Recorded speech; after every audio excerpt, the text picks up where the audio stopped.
Bueno, muy buenas noches a todos. Buenas Hoy es noches. jueves 16 de mayo. Estamos en nuestro tercer encuentro sincrónico. Eh, Estamos ya en el tema de concurrencia declarativa. Entonces, el encuentro sincrónico de hoy está orientado al tema de concurrencia declarativa, resolver todas las dudas que tengan sobre los videos al respecto. Y después de resolver dudas y dudas y dudas, como la semana pasada, la vez pasada, que fue bastante amplio, hacemos un quiz y, y quedamos resueltos con eso. Entonces queda pendiente el taller de concurrencia declarativa que, que tiene unas fechas de vencimiento para el próximo domingo, creo.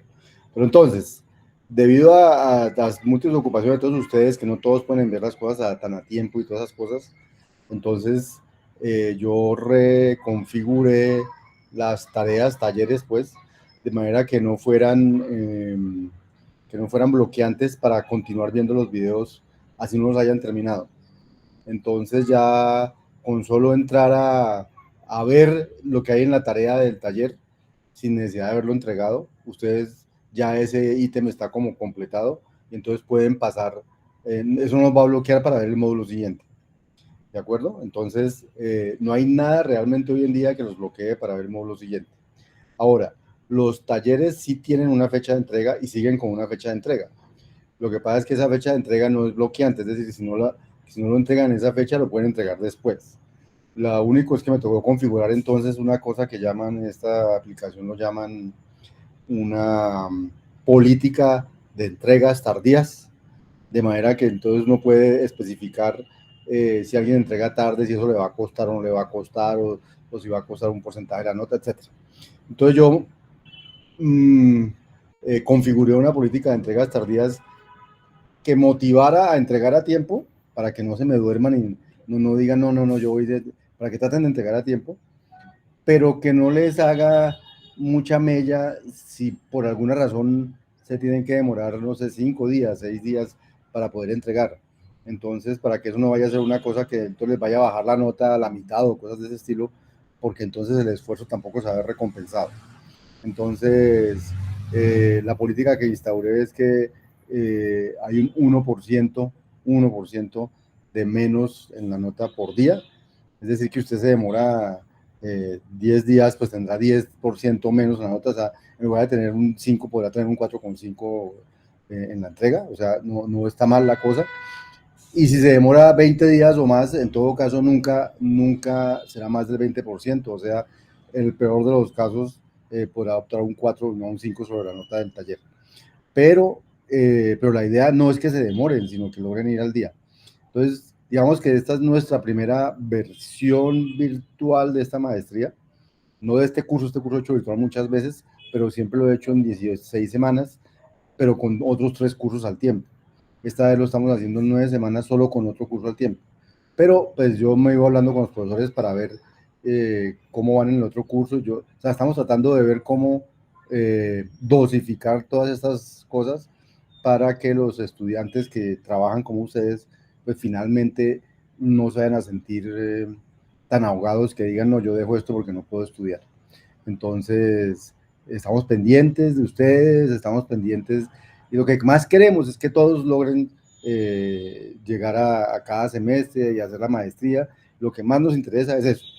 O sea, por encima de cualquier cosa, lo que más nos interesa es que ustedes, su propósito por el que entraron, lo puedan cumplir.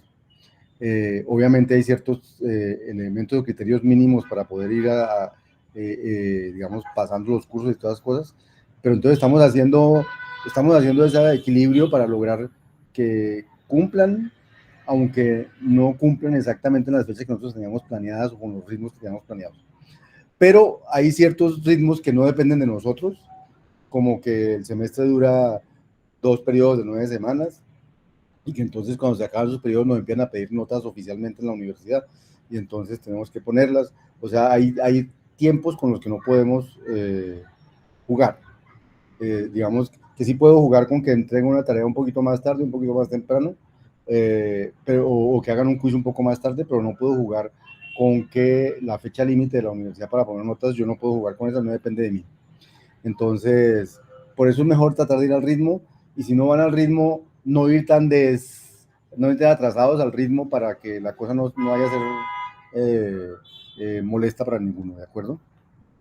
Bien, entonces, dicho eso, lo que vamos a hacer hoy es entonces revisar dudas que tengan sobre el tema que había para hoy. Ya les voy a compartir mi pantalla para, digamos, hacer una conversación y que se vayan generando las inquietudes.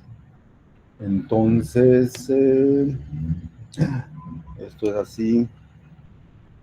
Así, ya me han entregado cinco tareas, 5 talleres, los 5 talleres ya los evalué, pero no sé si ya se pusieron públicos o no, porque acabé de acabar de evaluarlos. Entonces, más tarde miro, mañana miro y les avisaré que ya están disponibles y los pueden ver. O si ya los pueden ver los que ya he calificado, pues chévere. Pero no he hecho nada para volverlos públicos. Entonces, me imagino que hay algo que hacer para volverlos públicos y no lo he hecho. Entonces, cuando lo haga, les aviso. Pero si por alguna razón ya está público, pues ya está. Pero si no, yo lo hago mañana. Bueno, para que vayan teniendo también retroalimentación al respecto. De acuerdo a nuestro cronograma, entonces estamos desde esta semana, desde el 13 de mayo, estamos en esta tarea de la concurrencia declarativa. Y digamos que hasta hoy, o no, hasta el 22, ¿cuándo es 22? Es 16. Digamos que hasta el 22 estamos en esta tarea, pero hoy hay quiz, ¿cierto? Hay un quiz sobre estos temas de aquí. Entonces, y el taller es el que va hasta el 22 de mayo. Entonces, los temas que estaban en los videos tienen que ver con el modelo concurrente declarativo. En esas transparencias o en esos videos simplemente les hablamos de qué son los conceptos nuevos que van a aparecer aquí, qué es lo que llamaban concurrencia y qué se llama concurrencia declarativa. Luego les hablamos de algo esencial en la concurrencia declarativa que se llama el no determinismo no observable, que significa que realmente las cosas se ejecutan concurrentemente o digamos, realmente más que concurrentemente, la concurrencia real no existe nunca, porque si yo tengo 5 cosas en concurrencia y tengo solo 2 procesadores, solo puedo tener 2 cosas realmente ejecutándose al tiempo. Entonces la concurrencia real no existe nunca, sino lo que existen son un planificador que planifica cómo los eventos concurrentes van tomando tiempo del procesador para ir resolviéndolos ellos. Y el planificador debe ser suficientemente justo para que a todo proceso que esté listo para correr le dé la mano en algún momento y no lo deje por allá aguantando hambre y no lo deje correr nunca. Entonces eso se llama el planificador. Entonces lo importante es que eso lo que lleva es a que hay una ejecución que se llama intercalada de los hilos o de las cosas que están ejecutando concurrentemente. Entonces le dan la mano un pedazo a uno, luego le quitan la mano, le dan la mano a otro, luego le dan la mano al uno y así hasta que todos terminaron ejecutándose, dando la impresión de concurrencia. Insisto, si hay n procesadores y hay menos de n procesos concurrentes, se pueden ejecutar todos al tiempo. Pero si no, normalmente hay unas colas y les dan el tiempo a uno y al otro y cosas así, y se ejecutan intercaladamente. Por eso la semántica que se llama de concurrencia es semántica de intercalación.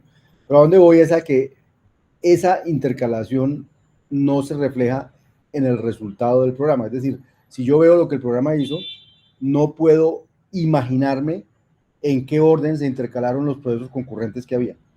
No puedo definirlo. Eso es lo que se llama no determinismo no observable.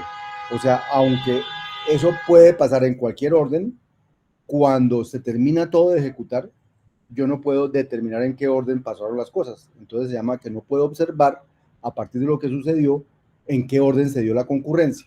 Y a eso se llama una concurrencia declarativa. Es una concurrencia súper sana porque no depende de en qué orden se ejecutan los hilos el resultado final.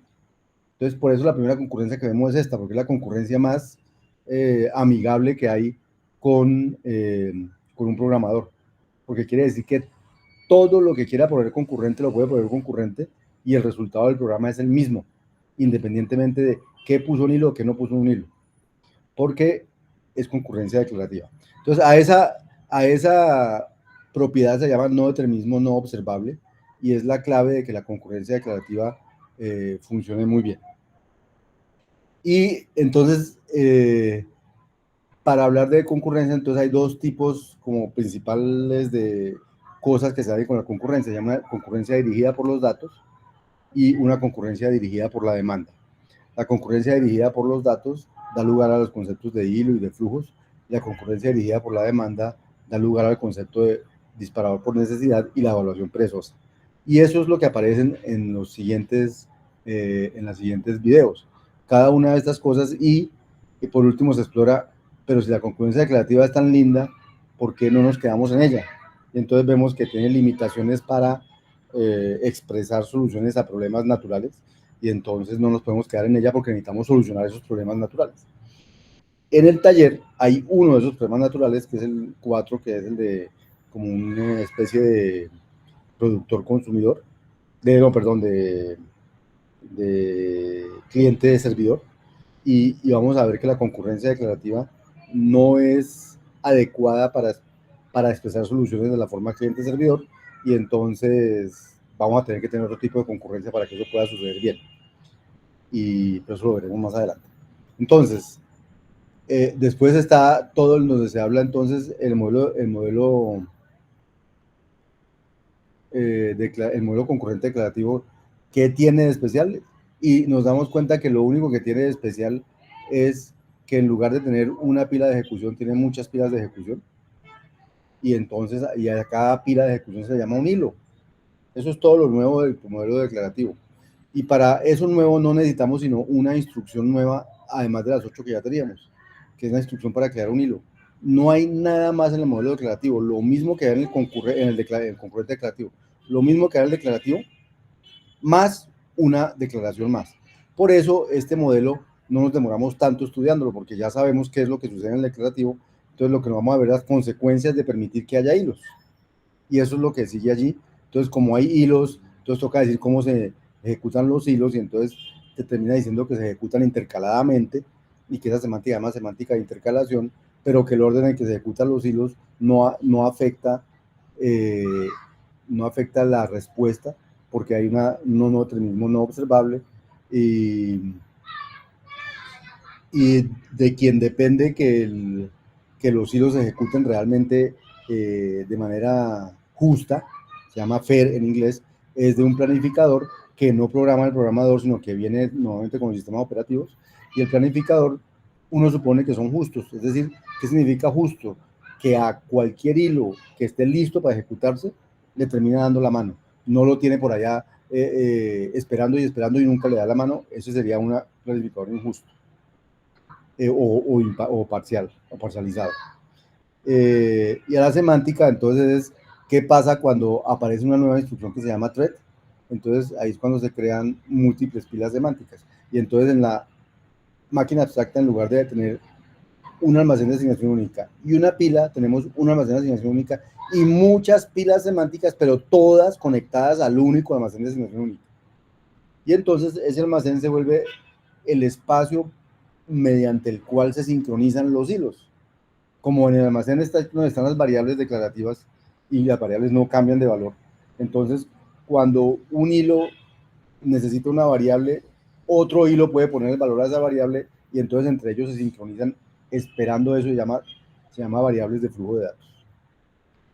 Y eso es lo que aparece en todos estos transparencias. Dice qué hace qué pasa cuando hay un hilo, cómo se ejecutan las cosas, y el comportamiento de flujo de datos que les dije. Hay un concepto particularmente especial que aparece con todo esto, que se llama el concepto del flujo. ¿Qué es un flujo? Un flujo es una lista, cuya cola está sin ligar. Un flujo es una lista cuya cola está sin ligar. Entonces uno dice, ¿para qué sirve eso? Entonces, eso sirve para que fluyan los datos por ahí, y por eso se llama flujos, porque por ahí fluyen los datos. ¿Por dónde fluyen? Por la cola sin ligar. Entonces, cuando uno necesita meter un dato más en una cola, en un flujo, entonces uno se va a la cola, le pone un dato más, y pone una nueva cola sin ligar para que el que quiera meter otro dato la meta por allí y así sucesivamente, y entonces ese flujo se vuelve un flujo de datos, un mecanismo para que los datos fluyan de un lado para otro. Y a esos programas en los que los datos fluyen de un lado para otro los llaman programas productor-consumidor, que son los que en estos videos se muestran, que hay productor y hay un consumidor, el productor produce algo en un flujo, el consumidor consume algo del flujo, y entre ellos dos, entre la producción y el consumo, hacen un cálculo de algo que necesiten calcular, como en este que era la suma de números. Los flujos pueden tener múltiples lectores, o sea, pueden haber muchos lectores del mismo flujo, como el flujo es un flujo de variables declarativas que no van a cambiar, entonces no importa cuándo cada uno llega a leer, siempre va a leer lo que estaba allí, entonces nadie interfiere, ningún consumidor interfiere con otro consumidor cuando está consumiendo, y como no pueden escribir en los flujos sino leerlos, entonces el único que puede escribir es uno, pero pueden leer muchos, entonces se hacen transductores y cosas de ese estilo, y eso es lo que aparece en estas segundas transparencias, es ejemplos de problemas resueltos con el modelo productor-consumidor, y el último que aparece aquí es el de generación de números primos concurrentemente por medio de un ejercicio que hacían en la antigüedad que se llamaba la criba de Eratóstenes, y está allí implementado y todo eso, y de hecho en el taller se los pedimos implementar para que lo entiendan bien. El problema que tienen los flujos, que pueden crecer muy rápidamente sin que alguien los consuma, o cosas de ese estilo, entonces aparece y entonces puede que se acabe la memoria porque nadie los consume rápidamente y cosas de ese estilo, y entonces aparecen los problemas de cómo controlar el crecimiento de los flujos y esas cosas. Y entonces ahí es cuando aparece lo que llaman la concurrencia dirigida por la demanda. Es decir, haciendo una analogía con el mundo real, si yo vendo zapatos y tengo alguien que me provee zapatos, yo tengo mi bodeguita de zapatos, entonces, y la persona que produce zapatos me va mandando zapatos más rápido que lo que yo los vendo, pues algún día la bodega se me va a llenar. Entonces, yo le digo, no, yo le digo cuando me manda zapatos. Entonces se llama producción dirigida por la demanda. O sea, yo cuando demando, él me produce. No es que esté produciendo todo el tiempo zapatos para mí, sino que produce zapatos cuando yo le pida zapatos. Entonces, concurrencia dirigida por la demanda significa que un consumidor es el que le avisa al productor que necesita algo para que el productor le produzca. Y entonces termina apareciendo un nuevo tipo de computación que se llama, o programación que se llama perezosa, que es la que se llama dirigida por la demanda. Solo calculo cuando me mandan, solo hago algo cuando me lo piden, si no, no lo hago. Eso, por eso se llama perezosa, porque solo cuando me lo piden lo hago. Y entonces aparece lo que llaman pereza implícita, pereza explícita, y aparecen unos mecanismos para regular la memoria que se llama memoria intermedia, que es lo que aparece en esta segunda tanda de videos. En la tercera tanda de videos aparece lo que llaman explícitamente un disparador por necesidad, o sea, le meten al modelo de los hilos, además de los hilos le meten otra nueva manera de crear hilos. Esto es una manera de crear un hilo, pero un hilo que se ejecuta especialmente. Solo se ejecuta cuando alguien necesite la variable y. Si nadie la necesita, el valor que hay allí, este hilo no se ejecuta. Y este hilo lo que debe hacer es poner en la variable y un valor, un resultado. Eso es lo que hace el disparador por necesidad, y lo que hay aquí es cómo funciona un disparador por necesidad, cómo se implementan, para qué sirven y por qué eso me da lugar a lo que se llaman, o me permite implementar lo que se llaman funciones perezosas. Y todo esto de la pereza, uno dice, pero ¿para qué nos complicamos tanto la vida? Y la pereza, entonces la complicación de la pereza viene por las utilidades. Y la utilidad de la pereza, perdón, estoy optando por la semántica de esto, la utilidad de la pereza es poder implementar o programar, o tener en un lenguaje, en un programa, estructuras de datos potencialmente infinitas, lo cual es imposible tenerlos en la programación normal que se llama, o evaluación normal que se llama evaluación ansiosa. Esta perezosa permite tener estructuras de datos infinitas en un programa. Y terminamos mostrando cómo utilizar eso con cómo utilizar eso, esa programación perezosa para, por ejemplo, resolver una cosa que se llama el problema de Hamming, que es generar unos códigos, o otro problema que es el mismo de los números primos, pero generar todos los números primos, no solamente los números primos entre 2 y 80, o entre 2 y 100, o entre 2 y algo, sino todos los números primos, guardarlos en una sola estructura de datos. Y eso es lo que hay aquí, en esta segunda parte de la perezosa. Y lo último que aparece es lo de las limitaciones. Pero y entonces, si es tan linda la concurrencia declarativa, ¿por qué no nos quedamos con ella? Y entonces aparecen las limitaciones, y entre las limitaciones hablan de modularidad, de eficiencia y naturalidad, y presentan un ejercicio en el cual, por, eh, por culpa de la concurrencia declarativa, no puedo resolverlo naturalmente, que es el problema de cambiarle la interfaz cambiarle la funcionalidad a una cosa que ya está definida. Tengo una función que ya hace algo y alguien dice, ay, pero necesito que haga esta cosita de más, y esa cosita de más, para meterla en los códigos, va a implicar meter más argumentos o no sé qué cosas, mientras que si tuviéramos otro tipo de concurrencia no habría necesidad de eso. Entonces, el gran damnificado de la concurrencia declarativa son los problemas que requieren una solución cliente-servidor. Y entonces van a encontrar que vamos a pedir en este taller que haga una solución de 2 clientes o de 3 clientes para un servicio de contar unos átomos, y se van a encontrar con que hay limitaciones para poder hacerlo bien. Y les vamos a pedir que ojalá se den cuenta de limitaciones y nos las enuncien en la práctica, en el informe del taller. Por eso no se las cuento yo aquí. Y ya, ese es.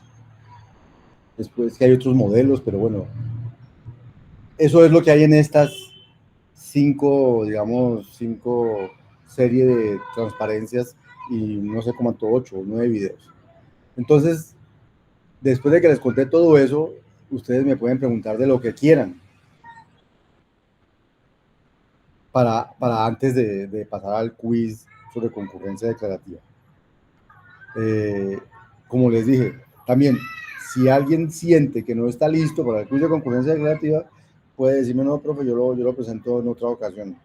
Pero acuérdense que entre más tarde lo presente, pues más se va atrasando.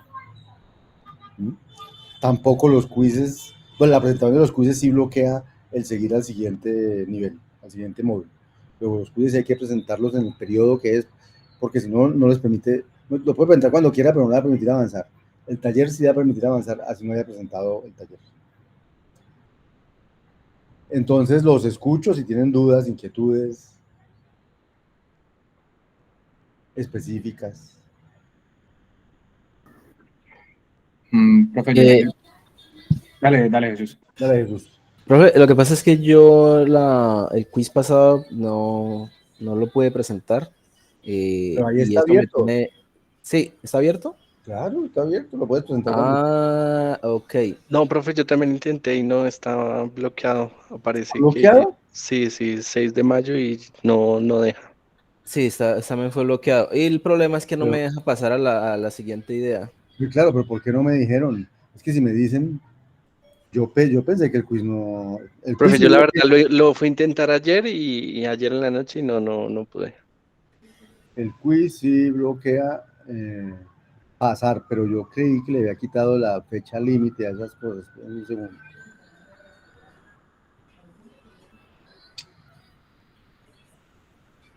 Ay, Dios.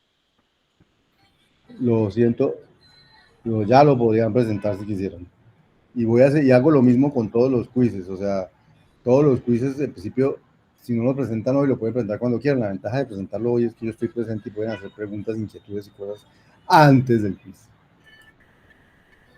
Profe, yo tengo una pregunta como general y es, digamos que revisando este tema declarativo, se parece mucho a los temas como de sistema operativo. Normalmente, digamos que es como el sistema operativo el encargado de manejar los hilos y todo eso. ¿En qué punto aborda, digamos, eso uno desde la programación o desde el código y no desde como desde, bueno, no decir el sistema operativo, sino no es la infraestructura la que se encarga como de esa parte? Sí, por eso. Entonces, la concurrencia declarativa lo que dice es, usted se preocupa como programador de decidir qué cosas van en concurrencia, pero usted no se preocupa de decir cuándo cada uno de esos hilos se debe ejecutar. De eso se preocupa la infraestructura que está detrás.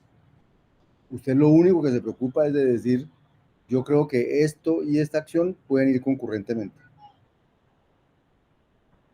¿Me entiendes? O sea, uno como programador no se preocupa de a qué horas va a pasar, después le muestro, de a qué horas va a pasar, uno como programador no se preocupa de a qué horas van a pasar las cosas. Ahorita pasé,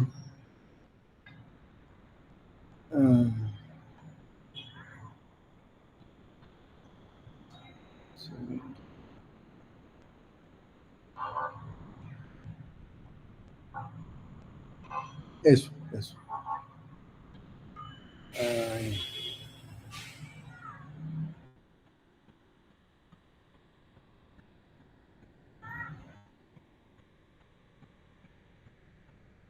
Ave María.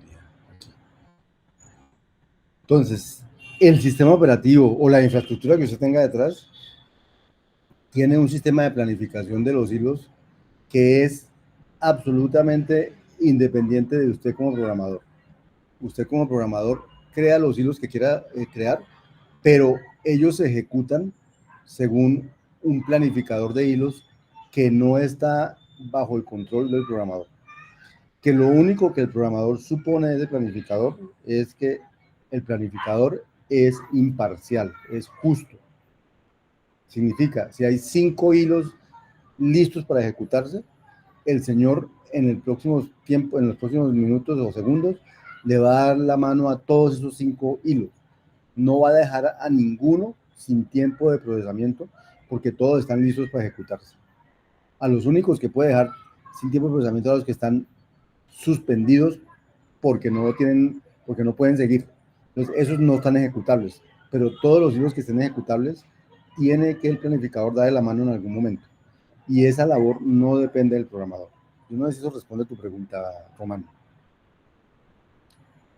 Sí, queda un poco más claro. Es que digamos que lo que le decía, revisando eso, lo asocié como con los temas del sistema operativo, que recuerdo que hace años, por ejemplo, algunos programas solamente corrían en 32 bits y precisamente era por eso, porque no podían aprovechar toda la infraestructura, pero pues ya ahora en este momento prácticamente que todo corre en 64 y todo puede aprovechar pues como que toda la infraestructura. Del lado del programador ya como que no hay mucho que hacer a ese nivel para asegurarse de que el código pueda aprovechar como todos esos recursos y tenga, digamos que, todo ese manejo de hilos y de concurrencia y todo eso. En principio, precisamente las cosas han evolucionado para que lo que es la programación concurrente sea una cosa independiente de la máquina donde está corriendo eso, y que sea un ejercicio de decidir el programador qué tareas se pueden hacer de manera concurrente, y él lo especifica, esto va en concurrente con esto, con esto, con esto, con esto, y esas cosas van a correr concurrentemente. Donde concurrencia, vuelvo y les digo, va a significar eh, intercalación, a menos que haya un procesador para cada proceso que esté necesitando algo. Me levantó la mano. Yo, otra vez. Con lo que comenta Román, de pronto, pues antes era el tema de recursos, ¿no? De que este equipo, para poder que me levante este programa, hay que limitarle o saberle asignar la memoria y procesador para que funcione y sostenga mi aplicativo. Digamos que hoy no tanto eso, porque pues los recursos ya hay muchos, ¿no? Pero digamos, por ejemplo, en el tema de procesamiento web, así tienen servicios que cobran por tiempo, o sea, si su programa demora mucho, le cobran más. Entonces, digamos, ahorita se ve más que todo en ese tipo de ambientes. No sé si de pronto es más o menos por el lado que va. Pero digamos lo importante, estamos en un curso de modelos y paradigmas de programación, entonces lo que estamos tratando de entender es qué ganamos con la concurrencia, o qué perdemos, o en qué estamos limitados. No estamos en ver cómo se implementa la concurrencia en el mundo, en los computadores reales. Estamos suponiendo que esas máquinas detrás, si yo le digo que estas dos cosas corren concurrentemente, las corren concurrentemente. No estamos preguntándonos en este curso cómo pasa eso por detrás, sino por qué yo como programador pondría a correr algo en concurrencia con otra cosa. Entonces los ejemplos de productor consumidor son ejemplos de eso. Yo puedo poner concurrente una máquina, un algoritmo que produce datos en concurrencia con otro algoritmo que los consume, y entre ellos dos, entre ese producir y consumir, van haciendo unas tareas que alguien necesita. Entonces, de hecho, así son muchos de los programas de hoy en día de ciencias de datos. Los datos están produciéndose por alguna parte y por otro lado hay alguien analizándolos con algoritmos que analizan, visualizan y todo ese tipo de cosas. Y de hecho, hoy la red, la web, todo es distribuido y en todas partes hay cosas que están ocurriendo concurrentemente.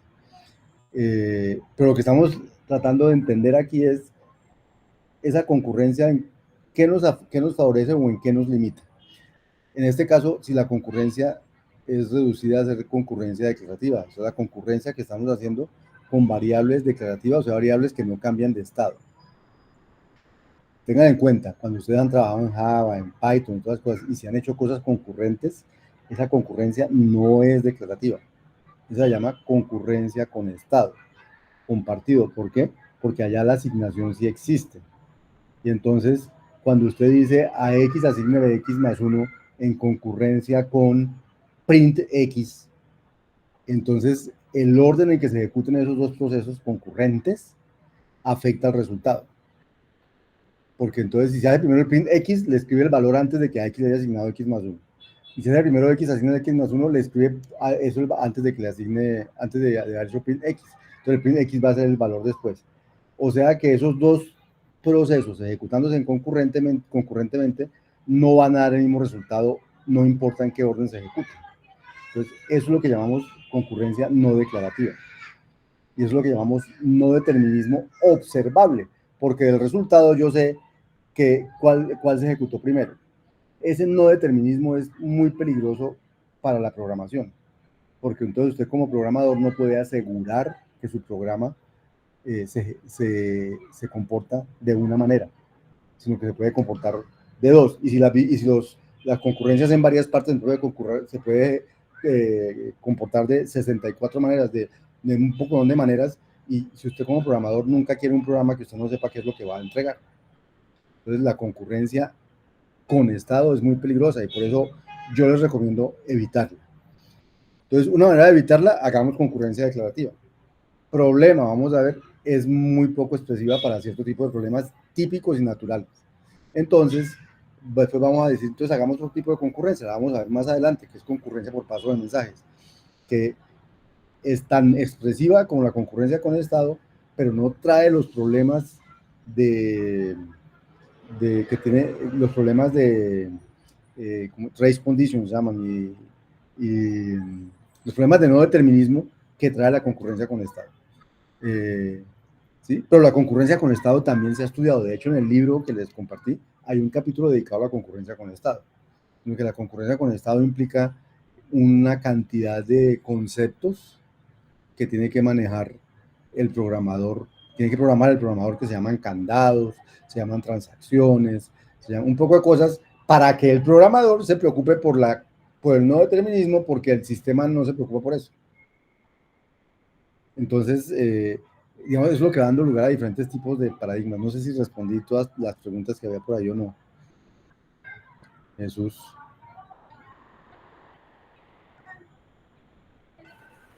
Sí, señor. Yo me acuerdo de lo que usted menciona. Un ejemplo que hablaban era de transacciones bancarias, más que todo. El ejemplo Ujú. era que si yo ejecutaba un retiro y una consignación, el estado resultante podría no ser el esperado por lo mismo, porque van las dos, pasa una primero y la otra no se detiene, y antes de que la otra termine la transacción, la otra toma el valor que estaba antes. Digamos, voy a hacer un retiro, Esos son los peligros de la concurrencia con Estado. Exacto. entonces voy a hacer un retiro, pero cuando hago el retiro, alguien hace una consignación y antes de que se procese, otra persona hace la consignación y los valores pueden o disminuir o aumentar. Exacto. A menos si no se maneja bien ese tipo de concurrencia. Y para Ujú. manejar ese tipo de concurrencia, entonces aparecen los semáforos, los candados, las transacciones y un poco de conceptos que para mí, Juan Francisco Díaz, ahí sí soy yo, me parecen lo más aburrido de programar. Habiendo mecanismos para resolver los mismos problemas con otro tipo de concurrencia o con otro tipo de conceptos de programación que los vamos a ver más adelante, que se llaman los puertos. Ok. Bien, entonces, ¿qué necesito yo en este taller? Que ustedes se choquen contra la limitación, en el punto 4 de ese taller, se choquen contra la limitación, para que cuando veamos concurrencia por pasos de mensajes, se liberen de esa limitación y digan, ah, ya entendí por qué es que necesitamos los puertos, básicamente. Y cada uno es un concepto nuevo, no son muchos conceptos nuevos, son poquitos conceptos nuevos los que van a aparecer de más adelante. Y cada uno va dando lugar a paradigmas diferentes. Vale, gracias. Juan David iba a decirme algo, Ah, mm, se le olvidó. porque estoy comiendo, pero iba a preguntar sobre, pero creo que la pregunta ya está resuelta, era sobre cómo tener múltiples escritores, pero al parecer no es posible, ¿cierto? No, Porque es una limitación también del... exactamente. Esa es una limitación. Porque si los hubiera, el orden en que escriben va a ser importante y entonces habría no determinismo. Exacto, Entonces exacto. no se permiten simplemente. Ahora, después vamos a encontrar un mecanismo para que eso suceda. Pero vamos a tener que inventarnos un mecanismo para que eso suceda y va a dar lugar a otro paradigma de programación. Okay. Sí, porque hubo uno de los puntos, no recuerdo cuál era, del taller en el cual estaba tratando precisamente como de tener Dos clientes. dos, Dos escritores. dos escritores, hasta que eventualmente me di cuenta pues, que no era posible. Mm. Sobre todo porque pues, las variables son inmutables, entonces Exactamente. es, Esa es la gran limitación, que es la ventaja que yo les digo que me gusta, pero se vuelve una limitación para cierto tipo de cosas. exacto. Digamos que más un comentario el sobre, sobre la utilización de lenguajes no apropiados para este tipo de problemas, digamos que eso muchas veces está fuera de las manos de uno.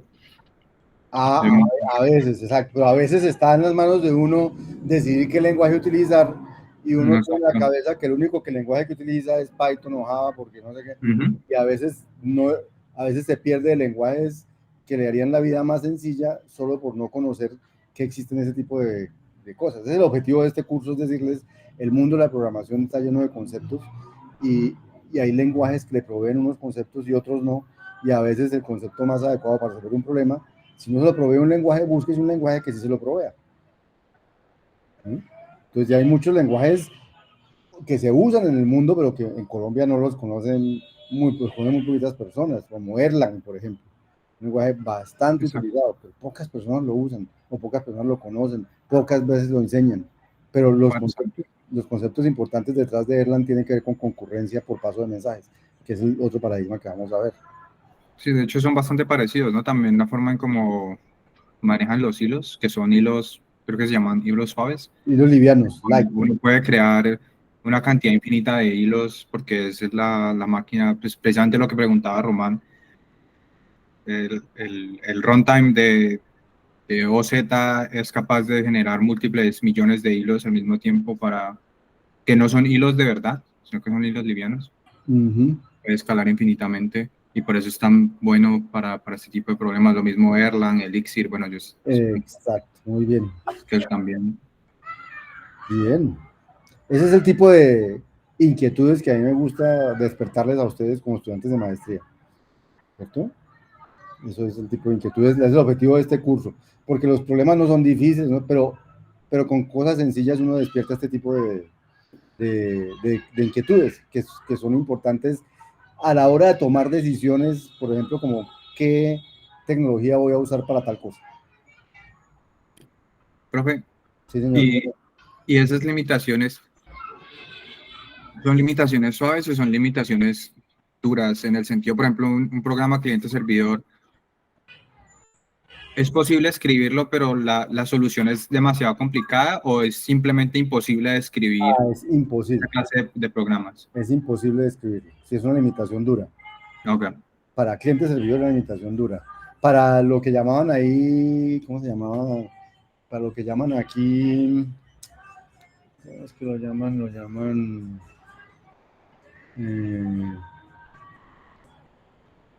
Para lo que llaman modularidad, no es una limitación dura, sino que sí es muy poco natural escribir que alguien me dice, tengo que cambiarle un pequeño, alguien me dice, tengo un programa con una funcionalidad y ahora, que se llama SC, y ahora quiero contar el número de veces que se ejecuta el procedimiento P1. Alguien me pone el requerimiento, necesito saber cuántas veces pasa por ahí, porque necesito saber cuántas veces un cliente pidió hacer eso, no sé, lo que sea. Y entonces hacerlo declarativo se vuelve supremamente pesado. Se puede, pero se vuelve supremamente pesado y tiene que cambiar todas las funciones que había y todos los procedimientos, meterle unas variables adicionales. Entonces no es que no se pueda, pero es absolutamente innatural hacerlo así. El de la limitación de cliente servidor es no que no sea natural, es que es imposible hacerlo como se debe hacer. Y la última pregunta que tengo es completamente irrelacionada.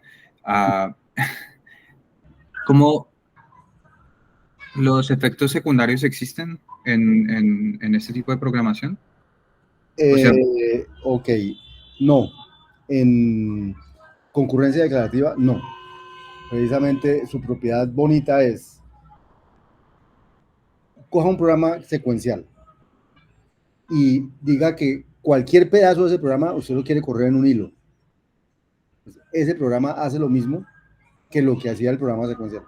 O sea, no tiene ninguna consecuencia sobre la semántica del programa si la concurrencia es declarativa. Cuando la concurrencia no es declarativa, tenemos estado mezclada con eso, sí tiene consecuencias. Entonces, en este caso no tiene consecuencias. Y eso es lo lindo de estas cosas. Y por eso yo dicto en mi pregrado, dicto un curso de formación funcional y concurrente, me encanta dictar, porque hacemos concurrencia, pero con funcional, y aprendemos a acelerar procesos tremendamente sin dolor. ¿Sí? Pero obviamente no son procesos clientes servidores, ¿no? Sino son procesos que sí se pueden hacer así. Pero muchos procesos, muchos de la ciencia de los datos de hoy en día son declarativos. Entonces usted no necesita hacer concurrencia, sí puede hacer concurrencia, pero no concurrencia con el Estado para eso, y esa cosa hace bellezas de aceleraciones con eso.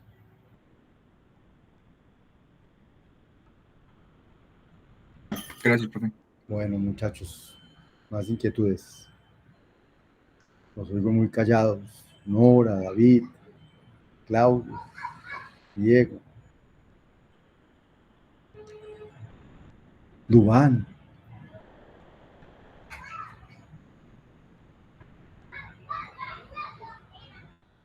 ¿Nos vamos para el quiz? Sí, ya, así, sin dolor. Sí, profe, de amor. Bueno, entonces voy a dejar de grabar aquí.